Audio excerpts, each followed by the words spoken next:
Part 3. And welcome to this morning's lecture on transport. First, you have some time to look at questions 21 to 25.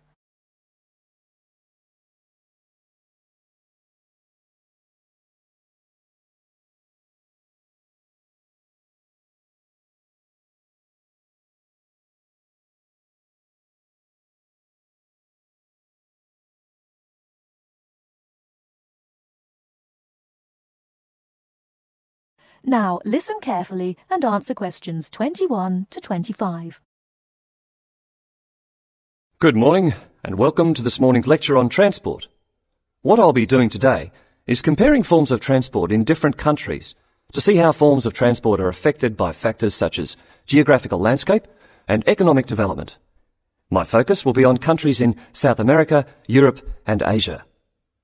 The first country I'd like to look at is Colombia, which is in South America. This is a country where geography plays an important role. Due to the huge amount of mountains and forests in this country, travelling by air is crucial. I don't know if many of you realise this fact, but Colombia was the first country to establish a commercial airline, and in so doing they made aviation history. Today, there are more than 400 airports in Colombia for domestic flights, which highlights the point I made earlier that air travel is a vital means of transport in this country. Colombia also has a road network of about 48,000 kilometres, linking Colombia to Venezuela and Ecuador. Transport by road is important for trade as well as tourism. Apart from this, there is also a railway system, but it is in need of modernisation. The other means of transport is by steamers, with the Magdalena being the main waterway. Now let's turn to Colombia's neighbour, Venezuela.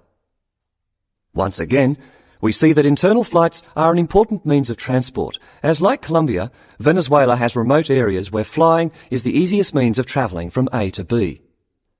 Trains are not popular, and most of the railway lines are in the highlands, as this is where the iron ore mines are. Trains are an efficient means of transporting the iron ore from the mines to the factories. Thus we can see how transport and the economy are interrelated. Ships are also used extensively in this country, and there are many ports, the main seaports being Puerto Cabello and Guanta. Turning now to Europe. Belgium is a country that boasts one of the most compact railway systems worldwide. Inland waterways, or canals, are also an important means of transport, transporting both freight and people. Belgium also has the third largest seaport in the world, namely Antwerpen. Air travel is also important, although this is not linked to geographical terrain, as is the case in the South American countries we've already looked at. Next, I'd like to look at the United Kingdom. Like Belgium, the UK has inland waterways around 4,000 kilometres, yet only about 17% of these are used for commercial transport. The main inland port is Manchester, and the chief seaport is London, with Southampton taking second place.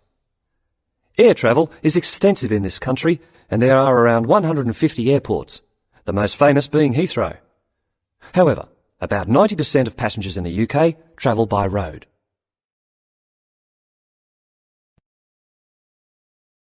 Before you hear the rest of the talk, you have some time to look at questions 26 to 30.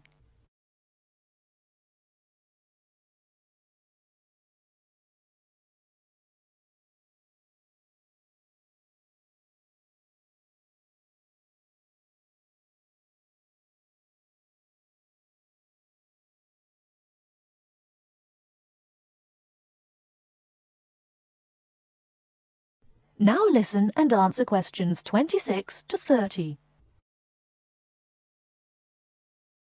Finally, I'd like to look at two Asian countries. China is a country which reveals how geographical size affects transport development. Roads and railways are widely used, and this has led to a huge amount of bridges being built, such as the Yangtze Bridge, which is probably the most widely known. The Yangtze Bridge is 1.6 kilometres long and is built on two levels. The upper tier is for cars and pedestrians, while the lower is for trains. Railways are especially important, and over 80% of freight and passengers are transported by rail. With such a high proportion of people using trains, it is not surprising that governments in countries like China are prepared to invest in the railway system. Obviously, a fast and effective train service will encourage businesses and the general public to continue using it. The last country I'm going to mention is Japan, which has one of the most advanced transport systems in the world. The railway system is highly developed, and the Tokaido Railway, connecting Tokyo and Osaka, has trains that can travel up to 250 kilometres per hour. Ships are also a vital means of transport in both international and domestic areas. To summarise, we can see that transport varies throughout the world, yet the importance of transport networks, be they air, sea, rail or road, cannot be underestimated. That is the end of Part 3. You now have half a minute to check your answers.